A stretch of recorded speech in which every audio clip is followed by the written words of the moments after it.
हरे कृष्णा, राधे राधे, नमस्कार प्रिय भक्तगणों, स्वागत है आप सभी का आपके अपने चैनल ज्ञान अर्थ में।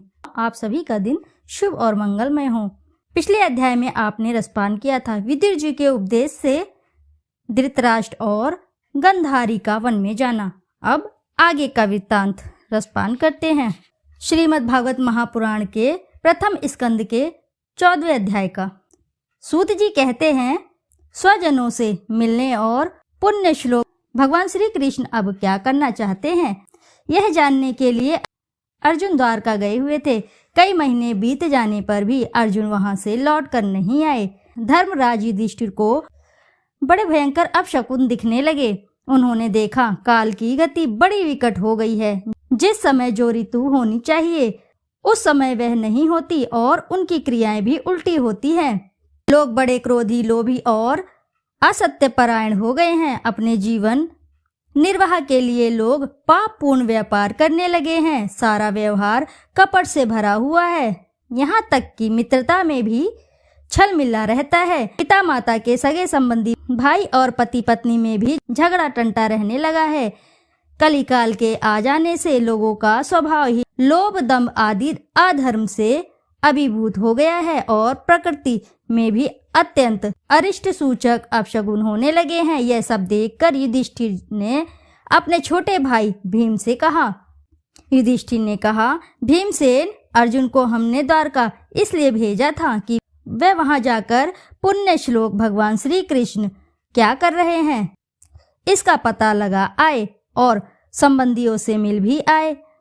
तब से 7 महीने बीत गए, किंतु तुम्हारे छोटे भाई अभी तक नहीं लौटे रहे हैं। मैं ठीक ठीक यह नहीं समझ पाता हूँ कि उनके न आने का क्या कारण है। कहीं देवर्षि नारद के द्वारा बतलाया हुआ वह समय तो नहीं आज पहुँचा है जिसमें भगवान श्री कृष्ण अपनी लीला विग्रह का संवरण करना चाहते हैं। उन्हीं भगवान की कृपा से हमें यह संपत्ति, राज्य, स्त्री, प्राण, कुल, संतान, शत्रुओं पर विजय और स्वर्ग आदि लोगों का अधिकार प्राप्त हुआ है। भीमसेन, तुम तो मनुष्य में व्याघ्र के समान बलवान हो। देखो तो सही, आकाश में उल्कापात आदि, पृथ्वी में भूकंप आदि और शरीर में रोग आदि कितने भयंकर अपशगुन हो रहे हैं। इनसे इस बात की सूचना मिलती है कि शीघ्र ही हमारी बुद्धि को मोह में डालने वाला कोई उत्पात होने वाला है। प्यारे भीमसेन, मेरी बाईं जांघ और आंख और भुजा बार बार फड़क रही है। हृदय जोर से धड़क रहा है। अवश्य ही बहुत जल्दी कोई अनिष्ट होने वाला है। देखो, यह सियारिन उदय होते ही सूर्य की ओर मुख करके रो रही है।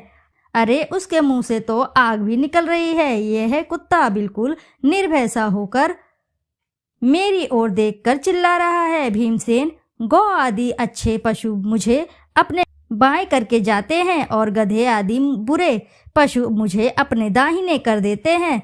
मेरे घोड़े आदि वाहन मुझे रोते हुए दिखाई देते हैं।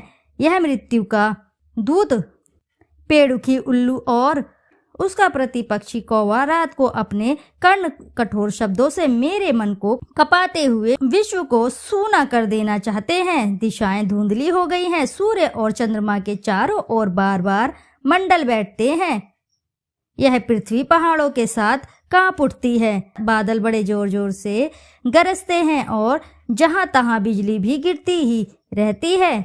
शरीर को छेदने वाली एवं धूली वर्षा से अंधकार फैलाने वाली आंधी चलने लगी है। बादल बड़ा डरावना दृश्य उपस्थित करके सब ओर खून बरसाते हैं।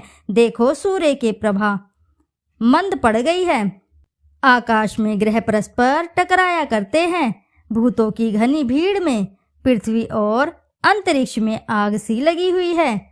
नदी, नद, तालाब और लोगों के मन में क्षुब्ध हो रहे हैं। घी से आग नहीं जलती। यह भयंकर काल न जाने क्या करेगा। बछड़े दूध नहीं पीते, गौएं दुहने नहीं देती। गौशाला में गौएं आंसू बहा बहा कर रो रही हैं। बैल भी उदास हो रहे हैं। देवताओं की मूर्तियां रो रही हैं। उनमें से पसीना चूने लगता है और वह हिलती डोलती भी हैं। भाई, ये देश, गांव, शहर, बगीचे, खाने और आश्रम श्रीहीन और आनंद रहित तो हो गए हैं। पता नहीं ये हमारे किस दुख की सूचना दे रहे हैं। इन बड़े बड़े उत्पादकों को देखकर मैं ऐसा समझता हूँ कि निश्चय ही यह भाग्यहीन भूमि भगवान के उन चरण कमलों से, जिनका सौंदर्य तथा जिनके ध्वजा वज्र अंकुश आदि विलक्षण चिन्ह और किसी में भी कहीं भी नहीं है, रहित हो गई हैं। शौनक जी, जहाँ राजा युधिष्ठिर इन भयंकर उत्पादों को देखकर मन ही मन चिंतित हो रहे थे कि द्वारका से लौटकर अर्जुन आए। युधिष्ठिर ने देखा अर्जुन इतने आतुर हो रहे हैं जितने पहले कभी नहीं दिखे गए। मुंह लटका हुआ है, कमल सरीखे नेत्रों से आंसू बह रहे हैं और शरीर में बिल्कुल कांति नहीं है। उनको इस रूप में अपने चरणों में पड़ा देखकर युधिष्ठिर घबरा गए। देवर्षि नारद की बातें याद करके उन्होंने सुहृदों के सामने ही अर्जुन से पूछा।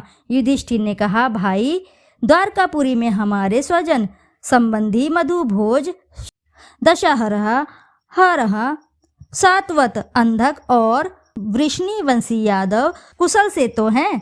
हमारे माननीय नाना सूरसेन जी प्रसन्न हैं। अपने छोटे भाई सहित मामा वासुदेव जी तो कुशल पूर्वक हैं। उनकी पत्नियां हमारी मामी देवकी आदि 7 बहिनें अपने पुत्रों और बहुओं के साथ आनंद से तो हैं। जिनका पुत्र कंस बड़ा ही दुष्ट था, वे राजा उग्रसेन अपने छोटे भाई देव के साथ जीवित तो हैं ना। हृदीक, उनके पुत्र कृतवर्मा, अक्रूर, जयंत, गद, सारण तथा शत्रुजित आदि यादव वीर शकुल से तो है ना। यादवों के प्रभु बलराम जी तो आनंद से है ना। वृष्णि वंश के सर्वश्रेष्ठ महारथी प्रद्युम्न सुख से तो हैं। युद्ध में बड़ी बड़ी फूर्ति दिखलाने वाले भगवान अनिरुद्ध आनंद से है ना। सुषेण, चारुदेशन, जाम्बवती नंदन सांब और अपने पुत्रों के सहित ऋषभ आदि भगवान श्री कृष्ण के अन्य सब पुत्र भी प्रसन्न से है ना। भगवान श्री कृष्ण के सेवक श्रुतदेव, उद्धव आदि और दूसरे सुनंद, नंद आदि प्रधान यदुवंशी जो भगवान श्री कृष्ण और बलराम के बाहुबल से सुरक्षित हैं, सबके सब सकुशल से हैं ना। हमसे अत्यंत प्रेम करने वाले वे लोग कभी हमारा कुशल मंगल भी पूछते हैं। भक्त वत्सल ब्राह्मण भक्त भगवान श्री कृष्ण अपने स्वजनों के साथ द्वारका की सुधर्मा सभा में सुख पूर्वक विराजते हैं ना। वे आदि पुरुष बलराम जी के साथ संसार के परम मंगल, परम कल्याण और कर्म और उन्नति के लिए यदुवंश रूप क्षीर सागर में विराजमान है। उन्हीं के बाहुबल से सुरक्षित द्वारकापुरी में यदुवंशी लोग सारे संसार के द्वारा सम्मानित होकर बड़े आनंद से विष्णु भगवान के पार्षदों के समान विहार कर रहे हैं। सत्यभामा आदि 16,000 रानियां प्रधान रूप से उनके चरण कमलों की सेवा में ही रत रहकर उनके द्वारा युद्ध में इंद्र आदि देवताओं को भी हरा कर इंद्राणी के भोग योग्य तथा उन्हीं के अभी पराजित आदि वस्तुओं का उपभोग करती हैं। यदुवंशी वीर श्री कृष्ण के बाहुदंड के प्रभाव से सुरक्षित रहकर निर्भय रहते हैं और बलपूर्वक लाई हुई बड़े बड़े देवताओं के बैठने योग्य सुधर्मा सभा को अपने चरणों से आक्रांत करते हैं। भाई अर्जुन, यह भी बताओ कि तुम स्वयं तो कुशल से हो ना। मुझे तुम श्रीहीन से दिख रहे हो। वहां बहुत दिनों तक रहे, कहीं तुम्हारे सम्मान में तो किसी प्रकार की कमी नहीं हुई। किसी ने तुम्हारा अपमान तो नहीं कर दिया। कहीं किसी ने दुर्भावपूर्ण अमंगल शब्द आदि के द्वारा तुम्हारा चित्त तो नहीं दुखाया, अथवा किसी के आशा से तुम्हारे पास आए हुए याचकों को उनकी मांगी हुई वस्तु अथवा अपनी ओर से कुछ देने की प्रतिज्ञा करके भी तुम नहीं दे सके। तुम सदा शरणागतों की रक्षा करते आए हो। कहीं किसी भी ब्राह्मण बालक, गौ, बूढ़े, रोगी, अबला अथवा अन्य किसी प्राणी का जो तुम्हारी शरण में आया हो तुमने त्याग तो नहीं कर दिया।